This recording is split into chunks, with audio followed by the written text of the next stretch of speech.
Ito po sir yung proof yung ano ko po. Ito po yung dinownload ko na VMware Workstation Player 17. Yan po, wait lang po natin, nagda-download po. Actually, matagal po kasi yung internet po, medyo mahina. Dahil po kasi gumagamit. Ayun. Wait lang po natin, prof. Wait lang po. Guys pala. Yun pa, may signal kasi.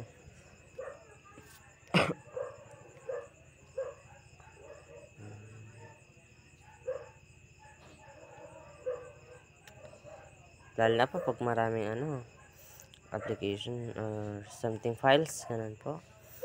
Mahirap talaga siya. Ayan po, antayin lang natin na mag-download.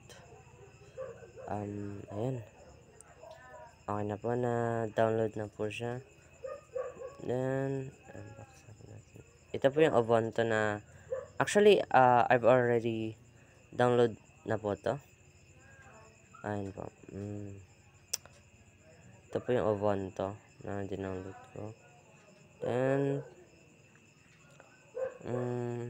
pupunta tayo ng files. Ito po, files.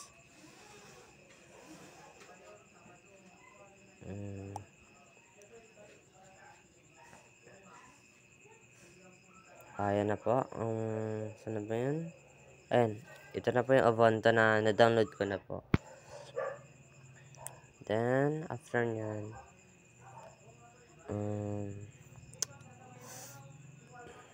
actually, yung tagal ko rin po ito di-download.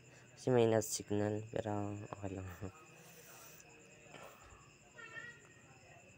Ayan po. After nito, ayan ako na ito. Screen. Then,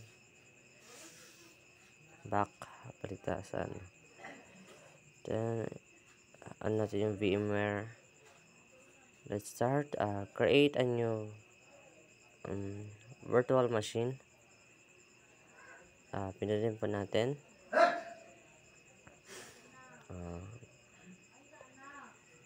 Ito lang po, pindutin lang po natin. Ayun. Lulus po kasi signal, kaya next, then enter your name. My full name, Chewy na lang. Then yung user, nickname ko naman, Chewy na rin. Then yung password ko, actually, syempre hindi ko po sasabihin. Yun na nga, enter password, then yung password po ulit. Then click OK.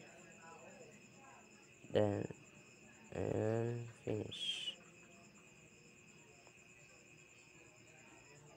Ayan na po, VMware. Ayan. Then, wait lang po natin. Here, dito na tayo. Loading lang po. Antayin lang po natin. Then, English. Tap next. Then, next. English po ulit. Then, tap next. Next lang po natin yan. Next. Skip. Then, try Ubuntu. Then, ito na po. Close. Ayan na po. I hope na gustuhan niyo po yung video po. Thank you. These are my 5 troubleshooting. Then, first, PC won't turn on. Disconnect external devices, check power connections, and perform a hard reset by holding up the power button. Sometimes ganito pa talaga.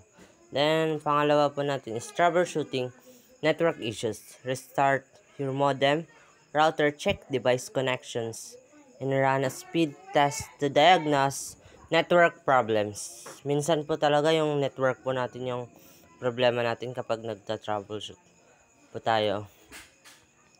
Then, for third, PC running slow. Use Task Manager to close unnecessary tasks and run desk cleanup to free up space and improve performance. Sabi niya po dito is i-close po natin yung mga unnecessary na ginagamit po natin, like files, ganun po. Kasi maano pa talaga, hindi po maano ng computer. Then, mabagal po talaga siya dahil po dun.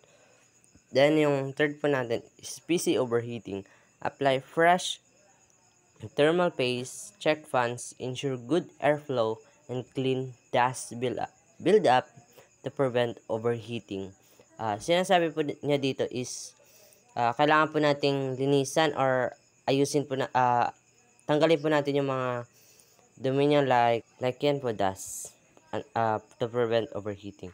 Our number 4 is unable to shut down or restart. Use the command prompt shutdown /s/f. Check for stuck processes in Task Manager or force restart by holding the power button.